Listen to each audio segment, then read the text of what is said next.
Now, every race weekend is a thriller. We literally go unknown. No one knows which team comes out stronger. Car number 16 wins the round 16 of this season. What a race by Charles Leclerc, winning the team's home race, along with millions of Tifosi, and the Italian national anthem playing gives a goosebumps. Did you feel that?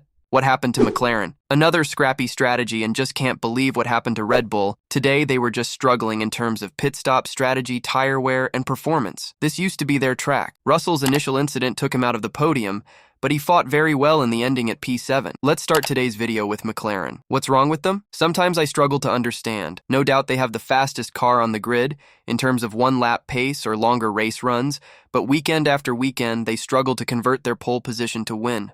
Lando Norris starts have become the talk of the town. He struggles in every race start, till now he hasn't led first lap from the pole position. What about their strategy?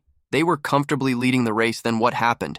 How come they ended P2 and P3? Well, I think seeing the latest struggles of Ferrari, they just misjudged Ferrari's pace and thought the race was within papaya. One thing I failed to understand is that they are about to take the lead in the Constructors' Championship, and by seeing Red Bull's struggle this weekend, they could have helped Lando with a different strategy so that he could come close to Max Verstappen in the Drivers' Championship. I mean, when you can win 2 championships this year, then why don't just go for it? They could have taken the help of Oscar, could have given him clear instructions that he needs to help Norris. We know he is the fastest driver on the grid, and we have heard Zach Brown saying we have 2 #1 drivers at McLaren. I think next year they should let them race against each other. But for this season, if they want to make Lando win the Drivers' Championship, then they should set priorities. Let me know what you think. Coming to Red Bull, something is wrong with them. Last week, Max finished 22.8 seconds behind Lando, and today he was nowhere. All of a sudden, how can you lose so much of performance? Who would say this was the team that dominated the 2023 F1 season? Could this loss in performance be due to recent technical changes made by FIA? Let me know what you think. Red Bull started the race in hard tires, thinking of one pit stop, but an early pit stop from Hamilton, Lando, and Charles made them change their strategy. Moreover, they were not gaining anything starting from hard tires. And again, going with hard tires made them vulnerable because they have to again go for mandatory pit stop with medium tires. Earlier, this team used to nail the pit stop, and now we can see the errors very often. Seeing the performance curve taken by McLaren, Ferrari, and Mercedes, and seeing the struggling performance of Sergio, I guess P3, is where they could end in Constructors this year. What say? Let me know what you think. Coming to Ferrari, what a race they had. The upgrades brought have delivered them the performance they needed.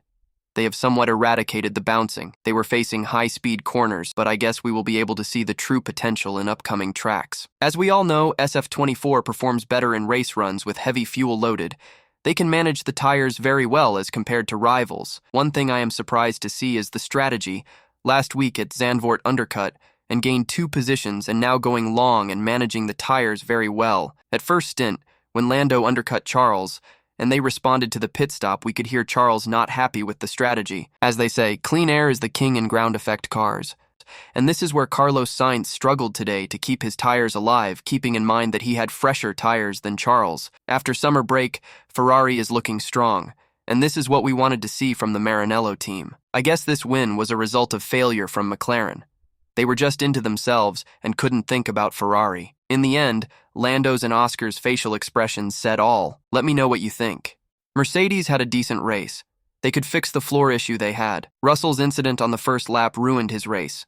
Otherwise, he could have fought with Ferrari. Keeping in mind the track time he got in FP2 and FP3, decent performance by the team. When it comes to Lando and Piastri, the situation is at turn 4 of lap 1. Oscar went for an aggressive lunge, and I think it could have been avoided. Yes, they are allowed to fight, but it was his teammate who was leading, and he was in P2. I mean, what if they both could have collided with each other? When you are so close to the Constructor and Drivers' Championship, it looks so silly. Yes, with other teams you can do that. Or does Oscar knows the weak point of Lando and want to take benefit from it whenever there is a chance? All in all, I think McLaren and both the drivers could have taken this race more seriously and maturely. They could have taken a huge chunk of points from the Drivers' Championship and could have led the Constructor title. Monza was a very emotional race for Ferrari and Tifosi. Let me know your favorite part of the race, and see you all in my next video. Until then, like, share, and subscribe.